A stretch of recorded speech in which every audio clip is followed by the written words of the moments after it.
by Merlin Burgland for the Library of Congress American Folklife Center Veterans History Project. Took place on the 2nd day of January 2005 at Riverdale, Nebraska. Well, John, you want to tell us about your experience in World War II, and you can start wherever you choose. Well, I'll just start in high school. I graduated in 1939, but there was a lot of going on in Europe at that time, and we had a daily news discussion. The superintendent was very interested in this, so I was up on it, on what was going on.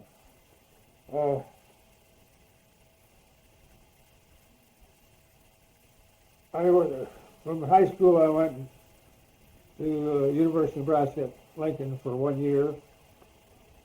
Run out of money, couldn't go any further, so I went and took a course in aircraft building, aluminum, and the Fire Aircraft Company in Omaha, Nebraska. From there, I went to California, got a job at Lockheed, and was building airplanes. First, I started out on the Lockheed Lodestar that they was changing over and called it the Hudson Bomber. The United States was lend-leasing this to England for submarine patrol in the North Sea. I was on the bomber project just a short time when they started another line building a P-38. And I went to that line, and we were building what was the part in the cell. That's the part the pilot set in. I was there 3 or 4 months building that. Had a little accident and got my head drilled. So rather than keep the driller and the drillee together, they transferred me to the experimental department. And there I was working on the XP-58, which was a huge version of the P-38. Was this still going to be a fighter? It was going to be a fighter.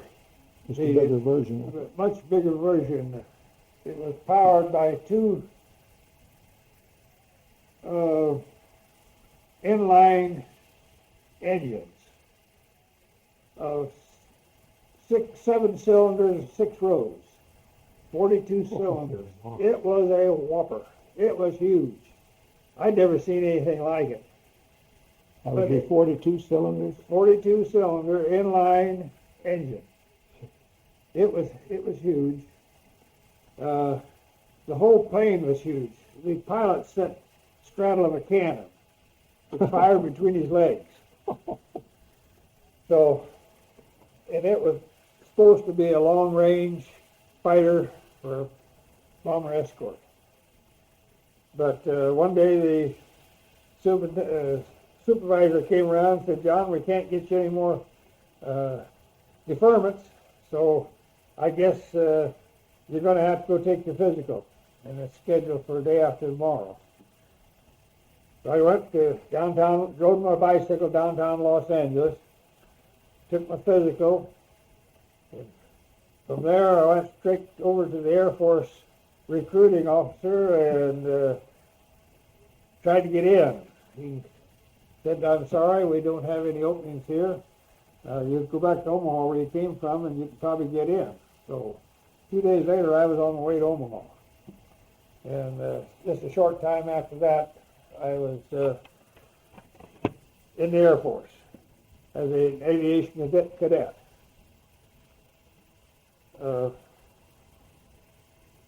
I was sworn in on the 25th of September 1942 in the old post office building in Omaha, downtown Omaha. One thing that was nice about the swearing in is we were sitting on benches along the hallway, both sides. I don't know how many there was. There must have been 100 of us there. And I kept looking right across at the fella, and he looked familiar. but I couldn't place him. When they called the goal a short time later, they said, Dietz, Deterding. And when they said Dietz, I knew who he was.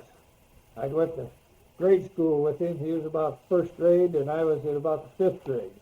I hadn't seen him from when I left that school in the sixth grade. I left that school to go to another school, and I hadn't seen him till this day. But anyhow, we went through training together. We're roommates, a lot of it. We were shipped to Santa. I was put on 6 months leave, or indefinite leave, because they didn't have any place to train us. There were so many volunteers, and all the training bases were full, so they put us on indefinite leave. And while I was on that leave, I went to work for Martin Company in Omaha. About 5 months later, got my call to go to Leavenworth, no, not Leavenworth, Shepherdfield, Texas, for my basic training. We all took a train ride down there. Before our basic was up, we were shipped to Santa Ana, California, where we started basic training over again. And before we finished it there, we were shipped to Sioux City, Iowa for CTD, where we were there for about 3 to 4 months. I think it was about 4 months, college training, and it was mostly book courses and a lot of calisthenics and training. From the Sioux City, I went back to Santa Ana, where we were split up in small groups. My group went to Thunderbird Field number 2 in Phoenix, Arizona for basic flight training. I finished basic. We went on to, it was primary flight training at Phoenix.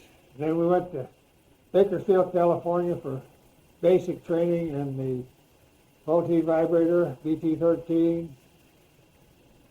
Bob Dietz and I were roommates most of the time.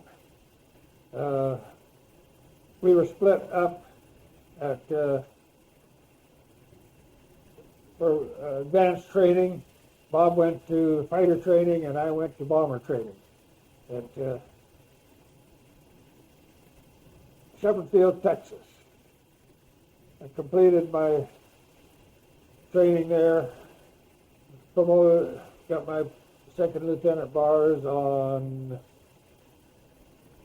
oh boy, can't remember just exactly when it was, 30th of June, 1944. That's what it was. We were sent home on a leave, 10 days leave of absence, and we're to report to Roswell, New Mexico for B-17 transition. The 10 days I was home, I met my future wife. Went home. From home I went to Roswell and was assigned to an instructor who had completed his missions in Europe in the B-17. And the first thing he said, I've done my duty already. They've given me 5 cadets to train. We're going for a test ride. And when we come back, there will be 2 of these left. I will concentrate on 2.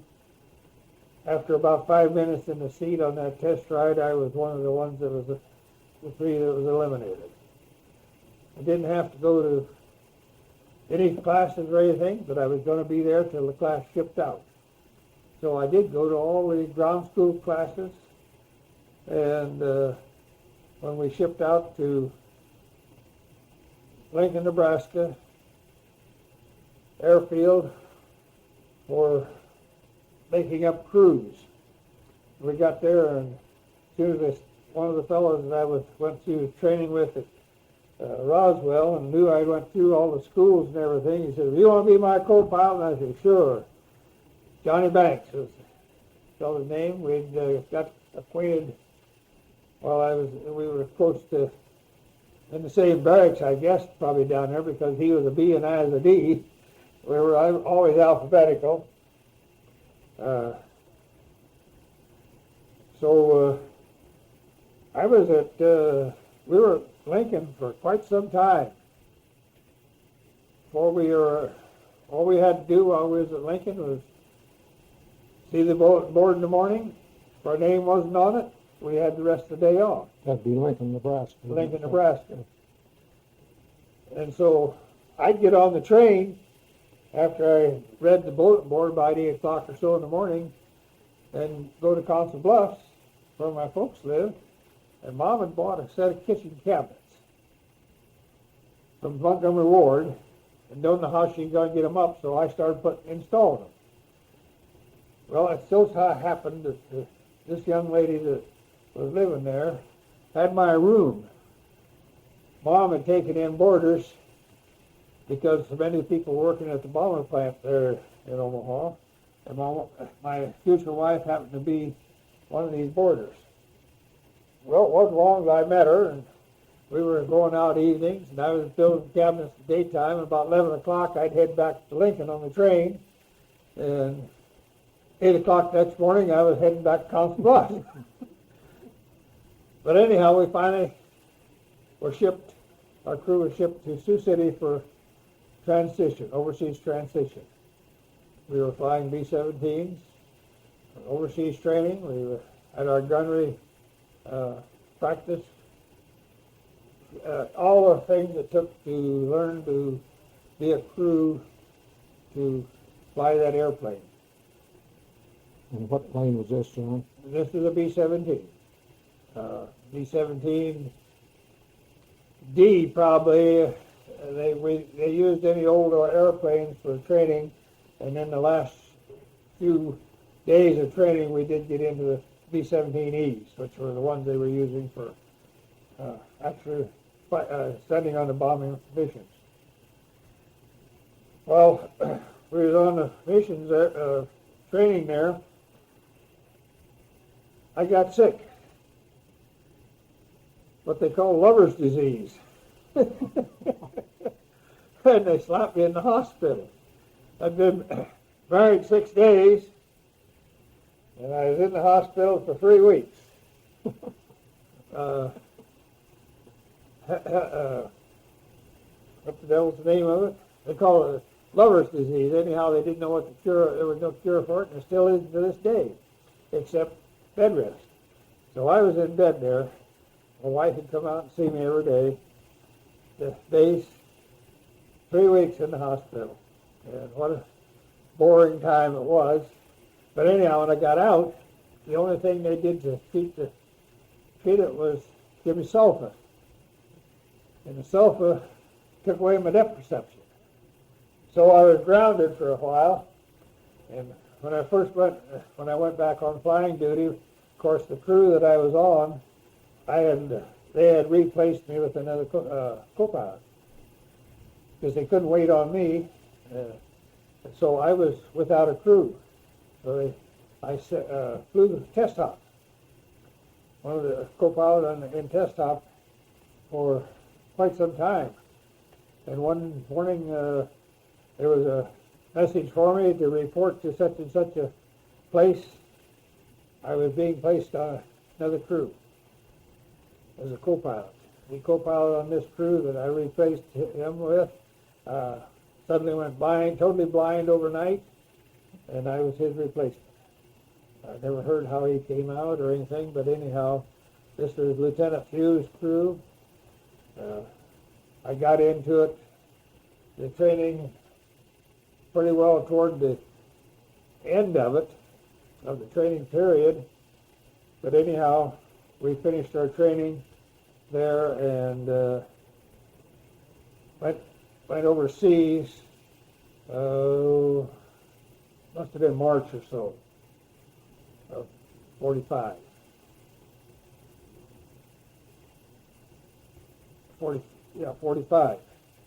1945. We were sent to a replacement depot where our crew was sent to, from there we went to the 306 Bomb Group, the 68th Squadron as a replacement crew. Was this in North Africa? No, this was in England. In England. In England. Thurlow, England. The 306 was the first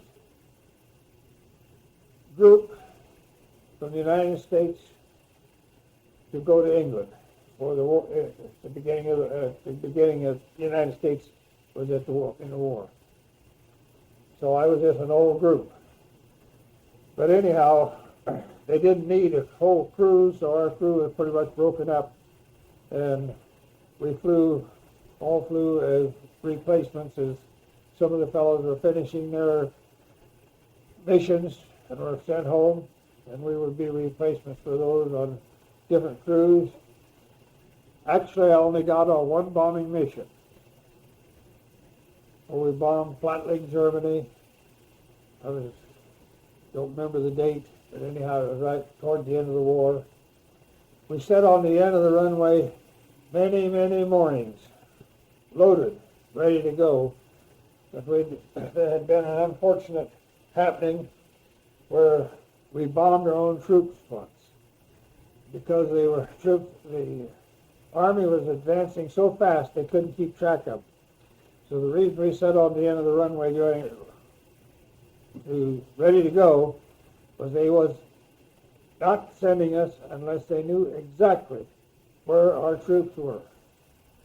So there's day after day after day we sat on the end of the runway all loaded, ready to go, and we'd see the red, get ready to just unload the bombers completely, get ready for the next day. And it was the same thing over and over. So I actually only got on the one mission.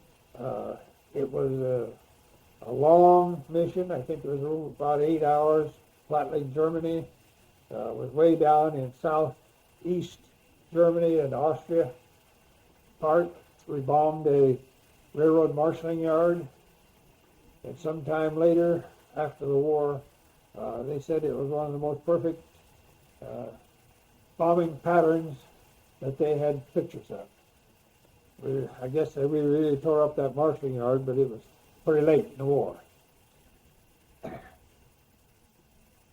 was a big celebration, of course, when E-Day came. I immediately tried to get into the B-29 program, but of course the Army had different plans. Our group was assigned to what they call Casey Jones.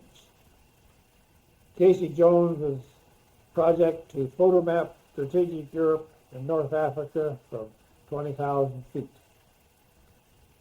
We put cameras in the radio compartment of the B-17, stripped all the armor, all the turrets, all the guns, everything out that we could so we could fly long-range missions. And what we did, we started flying out of England, and we had lines drawn on a map.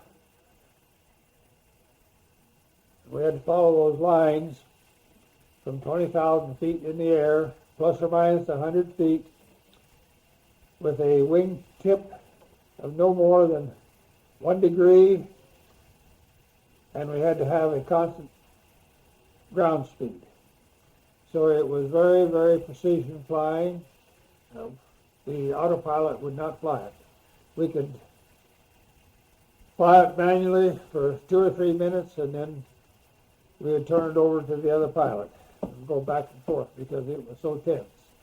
And trying to keep the wings level, the navigator and bombardier worked as a team. The bombardier used the northern bomb sight to keep us on the line. He would sight a point and then sight ahead and keep us on that line. We couldn't be more than a mile off one side or the other of that line, or we'd be going back the next day to take pictures over. And the navigator kept track of the ground speed, and he would call out, "Ready, take," or some such as that for the toggler or the fellow that tripped the camera to take the picture. And we did this many a times at 1,000-mile flying. So you'd be photographing a strip of land. We would be photographing this line, so that took pictures of it, wide picture. And when they take, and every picture overlapped the other pictures 60%. So they could take these pictures and put them in a machine they had, and they could tell the height of a tree. They told us within about 6 inches from it. It was very, very precision. A lot of pictures taken. It was one flight. I remember we were over Italy from England on this flight, and we lost the engine. Oil pressure line broke, and we had to feather one of the engines. So we immediately headed back to England, and we made it on free without any problem. But you couldn't photograph on free. Well, we didn't photograph on the way back with only 3 engines. So that was our orders. If we lost an engine, we were to return to base. But we was over Italy at the time. We flew over the Alps in Switzerland. I don't know whether we were supposed to or not, but we didn't pay much attention to what they said. They didn't have either them or the Spanish or the Portuguese or any of them. We didn't pay attention to what they told us we could do or not. We did it. We were working. Of course, we were Big Daddy then. But anyhow, eventually we were shipped to our group was shipped to the Rock of Gibraltar, where we were to photograph North Africa, Spain, and Portugal. And we flew out of there. We were guests of the British. The one runway at the Rock started in the water and ended in the water. So if you missed the runway, you went for a swim. The one fellow I went overseas with came in too short one day and took his tail wheel off on the end of the runway. So it was, and the prevailing wind was from the east to the west. And we could always tell the direction of the wind because there was a halo from the top of the rock, just a cloud hanging off toward the east. As the wind would come up from the east, from the west, it'd rise up and go and cool enough that had that cloud there. And if you ever looked at the pictures of the Rock of Gibraltar, there was a big white deal on the east side. Well, that's what that little big white deal was. It was catching rainwater out of that cloud, and that's where Gibraltar got most of their water. On the base there, we had to bathe in salt water, and we had about a half a minute we could jump under the clear water shower and wash the salt water off. We were eating in the English mess, which wasn't very good, I guess, according to our American standards. So we did a lot of eating downtown. The navigator and I would go down, and his favorite was steak and eggs. He was from Texas. So he was actually from Baltimore, but he'd been in Texas enough that he got that kind of Texas drawl of steak and eggs. Well, I think it was camel steak probably, and I don't know whether it was seagull eggs or what, but anyhow, it tasted better than what we were eating in the British mess hall. But eventually, we had so many people get sick that they shipped us out to Port Leone, North Africa, which was about 45-minute flight from Gibraltar to Port Leone. Navy base that had been owned and operated by the Vichy French, and it was a landing point in the North African invasion. There was a pretty good-sized cemetery out there where a number of Americans had died and were killed in that invasion, and were in that cemetery. We flew out of Port Leone for quite some time. It was really beautiful duty living on the Navy base, but there again we were guests of the Navy, and we got our airplanes serviced by their gasoline trucks, and only after the Navies were done.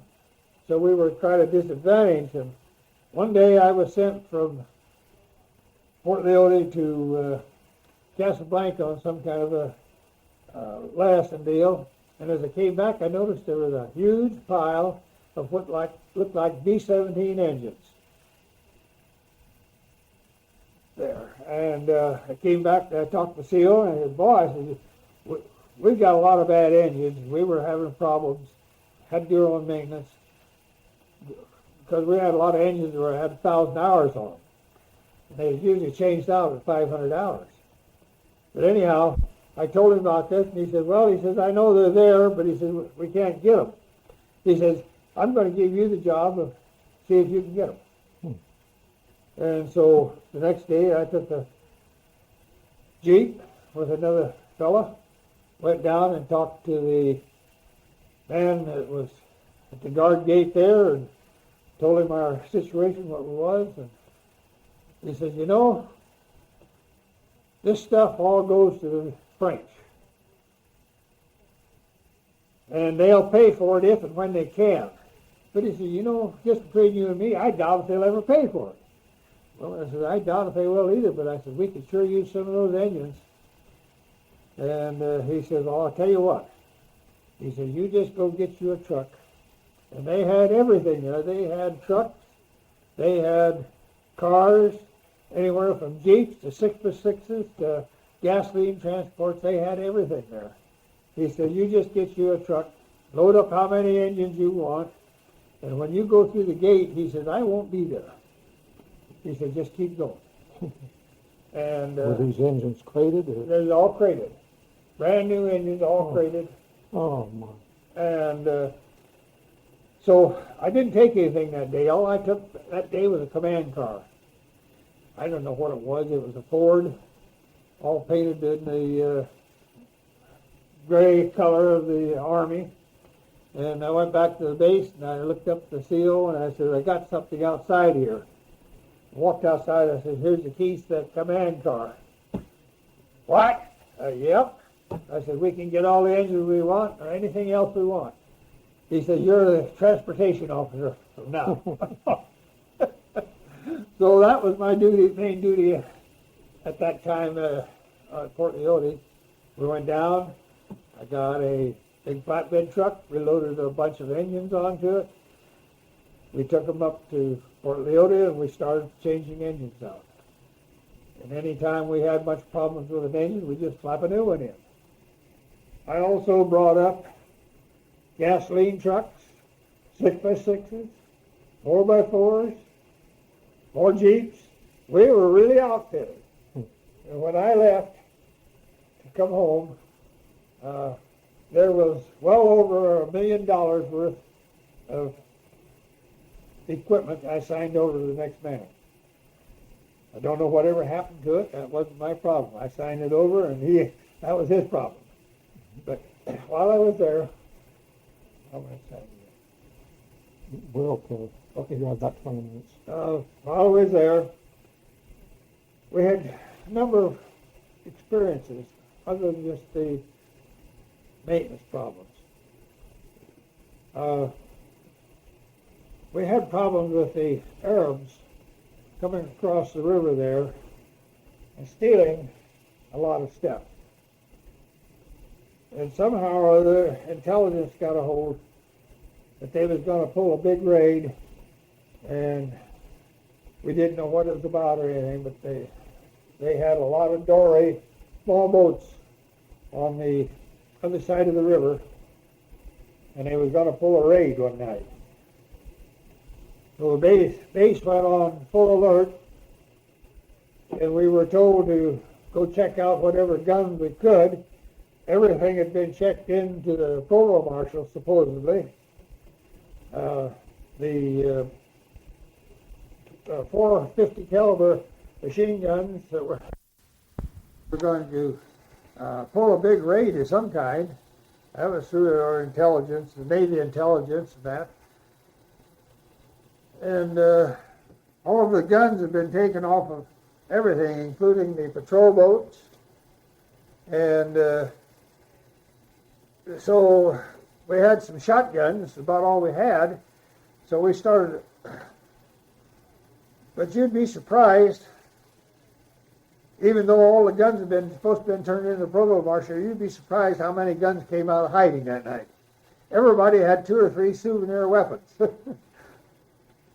I had a 32 automatic, Walther automatic that I'd got a hold of as a souvenir, and I had a shotgun from the, we used to go duck hunting. All we had was buckshot and skeet shot. So we loaded them with buckshot, and we patrolled the river that night with a Jeep. I was in one of the Jeeps as a driver, and we had another fellow with a shotgun, and 2 shotguns, and there was others. We patrolled for an hour or so, and then we trade off. But the raid never did come off. But the thing that surprised the most of us is how many guns came out that night. We never heard any more about any of the raids, any more raids or anything. But at one time, they did came into the base at night, and they filed some of the control cables in one of the B-17s. And in our pre-flight check, we found it. Luckily, we found it because we had taken off, the airplane would have crashed when the cable severed. That was the only thing. Another thing was one of the guys that was living here on the base didn't get along with anybody very well, and he was in one of the Quonsets by himself. And he always slept with a P-38, which was another German gun, under his pillow. And he let everybody know that he did because he wasn't going to be robbed. So one morning he came out, and all he had on was these shorts. And he says, "Somebody come in here last night and took everything." And he was really razzed because he was the one that slept with the P-38 under his pillow, and they had taken all the mattress covers off, and all the Arabs needed to do with those mattress covers was cut 2 armholes and a head hole, and they had a uniform that they wore. And you've seen those mattress covers all over in town. But anyhow, they even took the mattress covers off all the beds except the one he was sleeping in. But I finally got my orders. They were asking for volunteers to stay because so many fellows their time was getting ready to come home. And I told them I'd stay if they'd get me my promotion. Well, I was long overdue I had been in grade for about 2 years. And the CO says, if you'll stay, we'll get you your promotion. Well, the reason I was going to stay is my wife is Swedish heritage. And a lot of her people lived in Stockholm. And that's where we were to go from Port Leode to Stockholm, Sweden, to do the mapping of Sweden and Finland and up there. And so I figured if I stayed, I'd just have her come over to visit her relatives, and she'd be there with me. Well, anyhow, when my number came up a couple months later, I hadn't get my promotion, and I went to the CO, and he says, well, I put it in. He says, I almost bet you'd get it, but he says, if I was you, I wouldn't bank on it. Well, I said, I think I'll go home then. And so a few days later, I was with the whole group. We were using the B-17s that we had for transport to go to Istria, France, where we were to board a train for Camp Lucky Strike on our way home. Well, I was just back there in the back end, and pilot was sitting up front. Pretty soon I heard him holler, "John, come up here. You get that co-pilot seat." That was my last flight. The fellow that was supposed to fly co-pilot couldn't walk onto the plane. He was so drunk. So I told the other guys, keep him in the back here, and I flew co-pilot. So that was my last official flight while I was overseas. Was from Port Leone, North Africa, to Essieux, France, on the way home. I met the Camp Lucky Strike. I knew my brother-in-law was there doing guard duty, so I looked him up. Had a nice visit with him. Nice surprise when the second lieutenant walked into his tent. A bunch of GIs there, and you should have seen them pop to attention. But anyhow, while I was at Camp Lucky Strike, they issued us our blankets, and the way they were issued is somebody was going home and they turned them in, and we got them issued right back to us, no wash or anything, and I got a real nice case of scabies.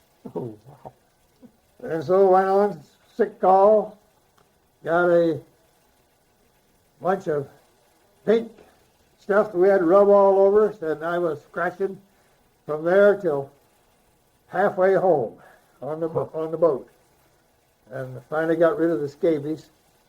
Got home, was at Camp Kilmer, New Jersey for 3 or 4 days processing, and while they were processing one day, they told us we could go anywhere we wanted to go. So another fellow and I took off and went to Washington, D.C. We went to the Senate building, and while we were visiting the Senate building, they were discussing flight pay. Of course, I was a second lieutenant drawing flight pay, which was 50% of above second lieutenant pay, and there was nobody on the floor. He was talking into a microphone, and it was quite interesting. We didn't get to talk, though.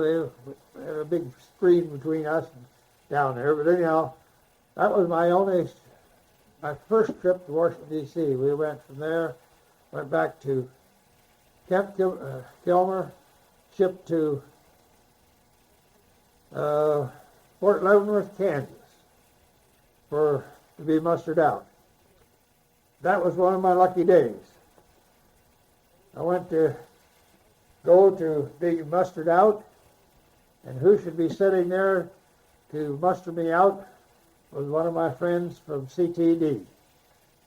We formed what we called a Daubers Club. The Daubers was the dauber we used to put shoe polish on our shoes. And he went down through the record and said, "John, I see you haven't ever finished your basics." He said, "I'm afraid you're going to have to, before you can get out." "Oh, no."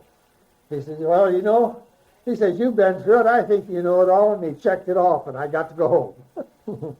I guess that was the end of my service. I tried to stay my wife was living in Denver at the time. I tried to stay in the reserves.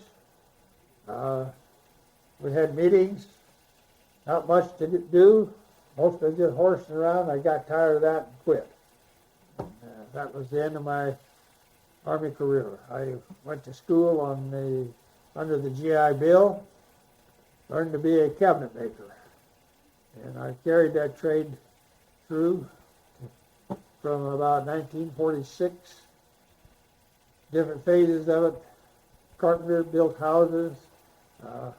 We now own a store in Kearney, 2 stores in Kearney and one in Grand Island, where we sell spas, hot spring spas, all kinds of wood stoves, gas stoves, lights, all the chemicals. We have a fairly successful business. I've turned it over to my son now. I retired about a little over 9 years ago, but I haven't got around to quitting yet. I'm I don't know, I just can't make up my mind, I guess. John, what was the date that you was mustered out then? It was right close to the end of August in 42 to 46, 1946. I don't remember the exact date, but just a few days short of 4 years I was in. One thing I'm doing now, I'm building a memorial to all the veterans from all the wars on the side of our building. I have Nebraska completed. It is about 20 feet long, 8 foot high, covered completely with white stone that I mined in Wyoming. The border of black stone that was South Dakota. And on right in the center of Nebraska it says, "Thanks, Vets." I now have a addition that I'm going to put onto it. I have a planter. It's 10 foot by 12 foot, 3-tiered planter that will be the same height as the planter that Nebraska sits on. And on the wall behind will be a cross, about 10 inches wide, 14 foot tall, made out of the black stone. Under the right-hand arm will be the 10 Commandments carved in a piece of Colorado flagstone, red flagstone, about 3 inches thick, 4'4" by 6'6" high.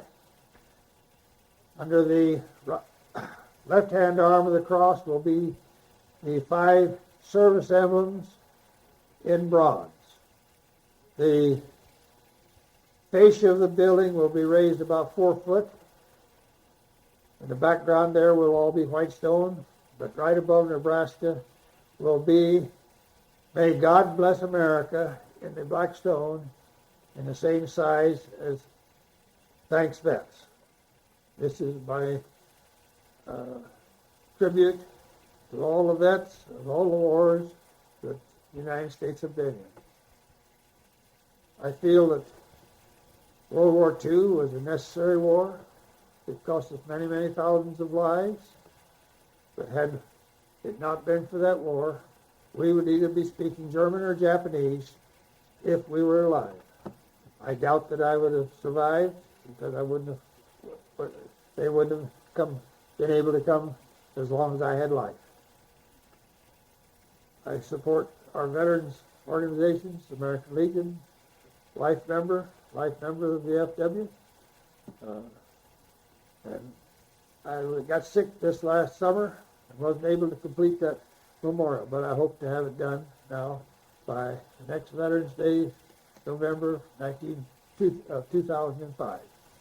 John, what was the opinion of the Russians and the policy that was prevalent then?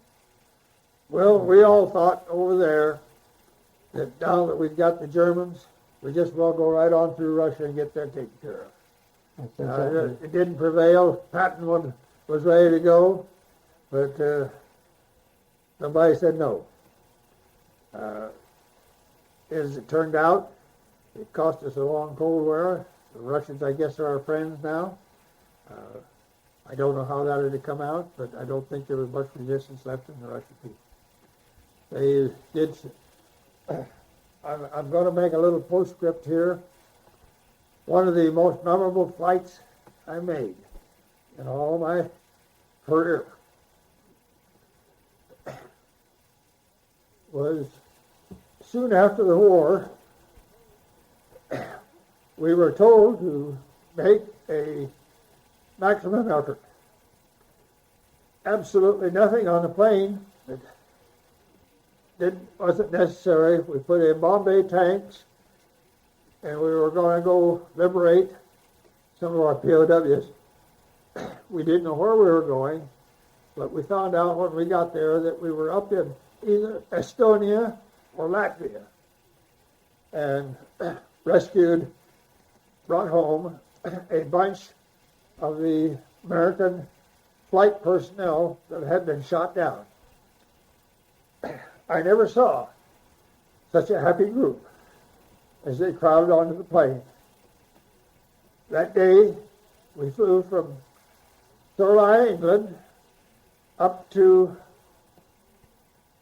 whatever it was, Latvia or Estonia, Stalag Luft number 3.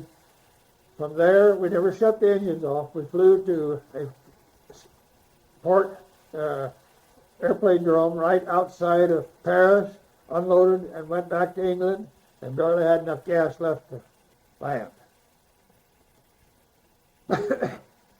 So you took the liberated prisoners then to, where did you land with them? We landed at just outside of Paris, where they were sent to a hospital, examined, and sent home. Those fellows, every one of them wanted to get up in that cockpit. Most of them were pilots or co-pilots, and they wanted to get up in that cockpit and fly that plane. Is that right? But we had to keep them back in the back. Well, that's a real interesting story, John. Thank you for your time, and that completes us. John Deterding is a narrator of this tape.